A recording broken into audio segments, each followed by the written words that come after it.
Hello friends, I am Mohan Kumar from Get Into IAS, and in this video we are going to see about the comparison of early Vedic age and late Vedic age. So in the past two videos we dealt about the Iron Age and the early Vedic age and the late Vedic age.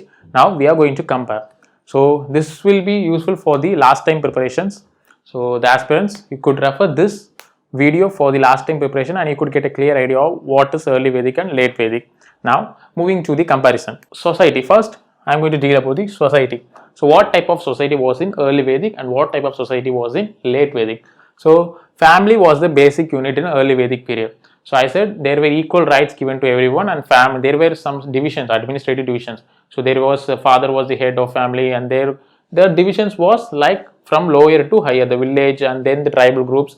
But here there was prevalence of joint family system, and women enjoyed equal rights here in the family, but here the women started to decline and the men's role started to become dominant. Coming to the caste system, caste systems, because here the Brahmanas and Kshatriyas played an important role, they were enjoying many privileges, but here there was equal distribution. Even though there were caste divisions, still they were enjoying equal rights.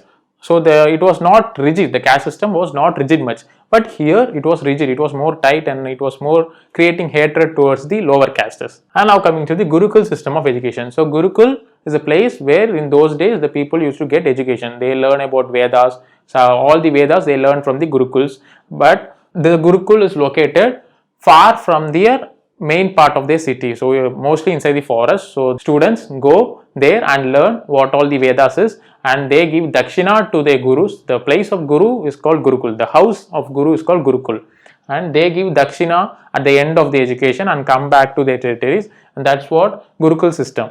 Now coming to the Gurukul system of later Vedic age. In later Vedic age, little bit the Gurukul system enlarged, and there were 4 ashramas. So this belongs to this. During this period, the first 25 years of a man will be brahmacharya. So he goes to Gurukul and learns education. This will be 25 years. So in the next years, he has to marry, and in this he has to go for search of salvation. And in sannyasa, he has to finally become a monk.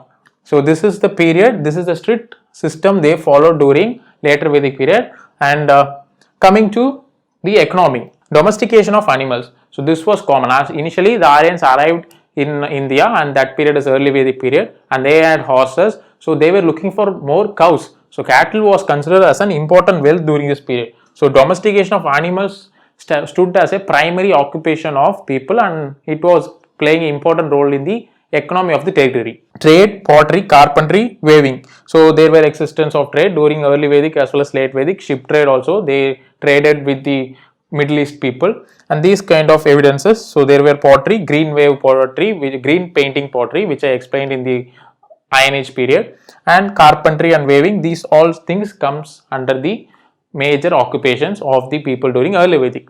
Now coming to the later Vedic, so agriculture became dominant. As I said, rice was much suitable for cultivation in the Gangetic plains. So here it became dominant, and domestication still it continued, but it was not dominant. Land became a greater means of wealth because the people started expanding their territories, and those kings with maximum territories were called as Janapadas. As I said, Janas became Janapadas in the early video. And physicians, musicians, traders, these kind of, in addition to traders, these kind of occupation also emerged during the later Vedic period.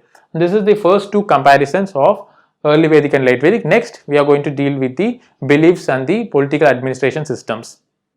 So friends, next classification is based on polity, assemblies and religion.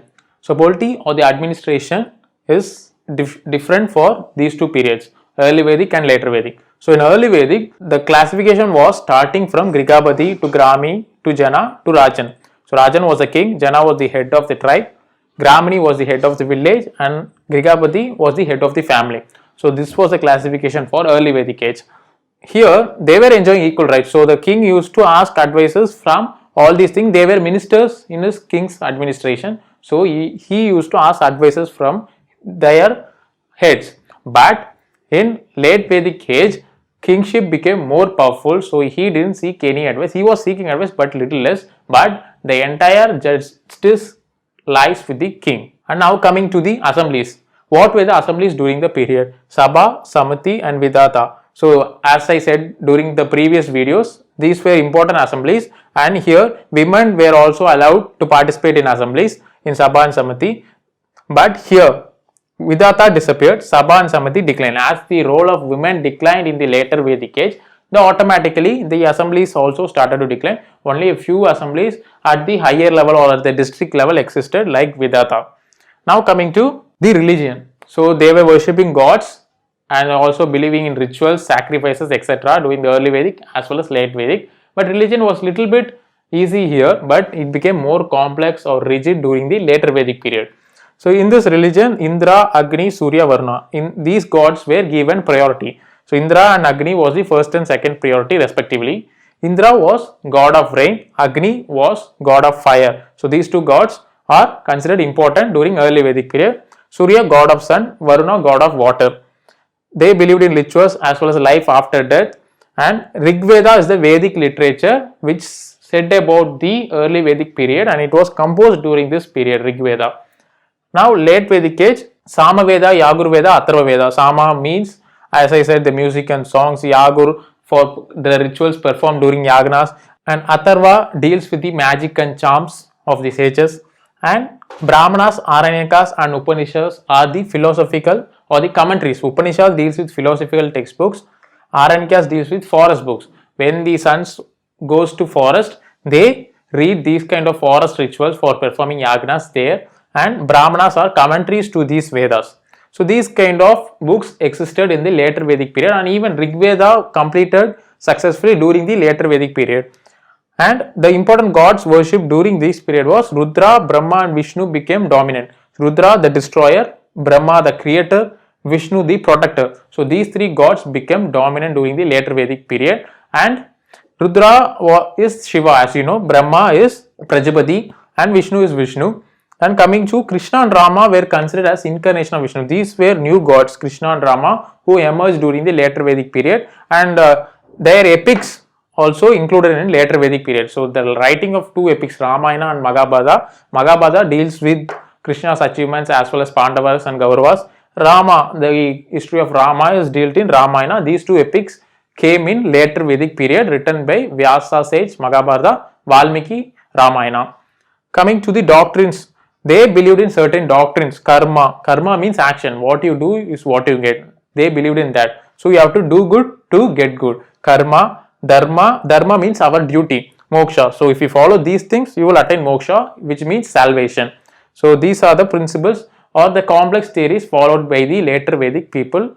And Brahmanas, they are the people with divine powers. They considered people with divine powers during later Vedic period. The Kshatriyas also, they portrayed priests, and they gave many wealth to priests. So this shows that Brahmanas or the priesthood got more power during this period. So even the Kshatriyas were the kings, they have to obey the rules of the priesthoods. So they were people with divine powers during this period. And this is how early Vedic age and later Vedic age is divided. And now we are going to see the duties of kings during early Vedic as well as later Vedic. So in early Vedic, the king was powerful, but still he sought advice from the lower ministers. Here the kingship became more powerful. Let's see what was the duties of the kings, comparing in the next slide. Friends, now we have come to the duties of kings. So we are going to compare the duties of kings between early Vedic period and late Vedic period. What are the duties of kings? So main duty of king during the early Vedic period were to protect the tribal people. So initially they were Janas. They were small tribal groups. So they need to protect these tribal groups. The welfare and the security of the people in the tribes were important for the king. But in later Vedic age, king came to depend on priest.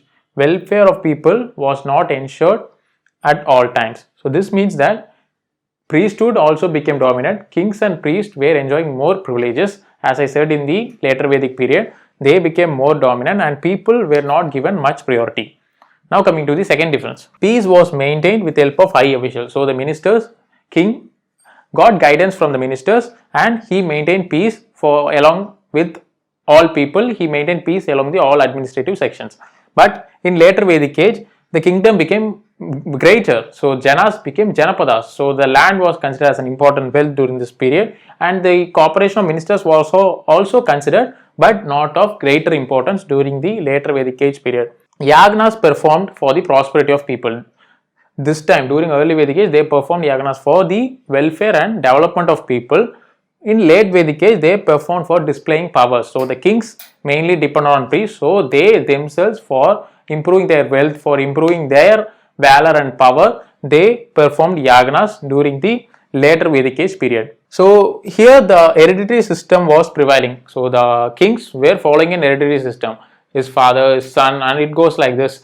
But the incompetent kings were dethroned. So during this time, even though there was a hereditary system, if an incompetent king comes inside, he will be dethroned by the people. But here in later Vedic age, kings and people were highly dependent on the priest. So they believed in the divine power of the priest. So based on the God's power, the priest get the answers. So based on that, the kings were appointed. Coming to the early Vedic age, there was a tax system called Bali. Bali is not exactly a tax system, but it was a voluntary offering to the king. So you need to sacrifice yourself for the king.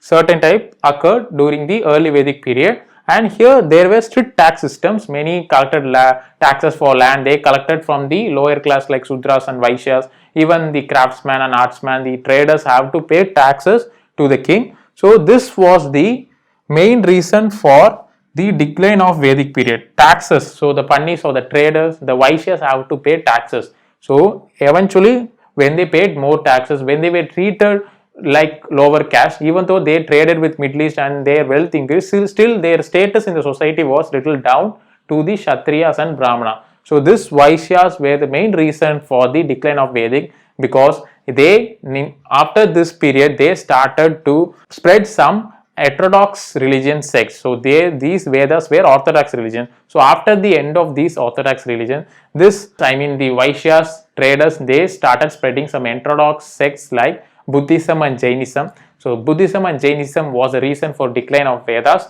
but still Vedas is followed in current period also. Still at that time the reason for decline of Vedas was the Buddhism and Jainism and the traders showing some hatred towards the caste divisions or the social divisions during that time.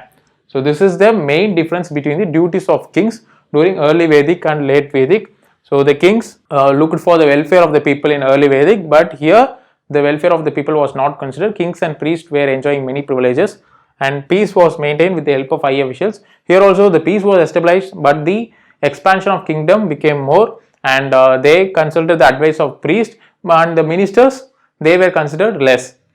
And coming to yagnas performed for prosperity of field, here yagna performed for displaying the power of the king.